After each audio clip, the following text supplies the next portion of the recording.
வீசுது. உங்கள் சத்யாவில் குளு குளு ஏசி ஆஃபர்.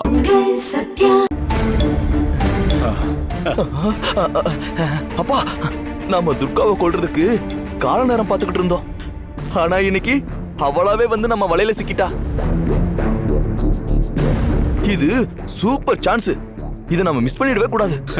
ஆமாண்டா, துர்கா இப்படி ஒரு வாய்ப்பை உருவாக்கி தருவான்னு நான் கொஞ்சம் கூட எதிர்பார்க்கல. நாளைக்கு அக்னி குண்டத்துல இறங்குற துர்கா உயிரோட திரும்ப கூடாது.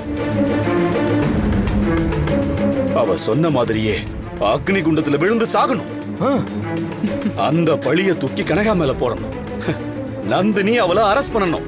ஆமா, நான் மயங்கி விழுந்த மாதிரி நடிச்சு ஹாஸ்பிட்டல்ல அட்மிட் ஆனதெல்லாம் வீணா போச்சு. ஆனா இன்னைக்கு மிஸ் ஆன மாதிரி நாளைக்கு மிஸ் ஆயிடவே கூடாது.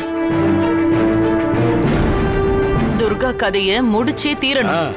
இப்படி ஒரு வாய்ப்பு இனி நமக்கு கிடைக்கவே கிடைக்காது.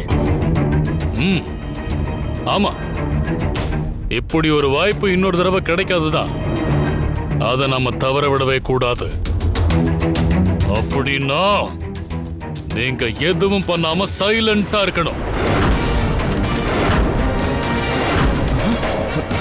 துர்காவை எப்படி பரலோகத்துக்கு அனுப்பணும்னு எனக்கு தெரியும். அண்ணே, எனக்கு ஒரே ஒரு ஆசைதான். என் பொண்டாட்டி எப்படி அக்னியில விழுந்து செத்து போனாலோ அதே மாதிரி துர்காவும் அக்னி குண்டத்துல விழுந்து சாகணும். அப்பதானே காவேரி ஆத்மா சாந்தி அடையும். ஜனா, காவேரி துடிதுடிச்சு செத்ததை விட துர்கா இன்னும் 100 மடங்கு துடிதுடிச்சு சாகணும். அதுக்கான ஏற்பாடு நானே செய்றேன்.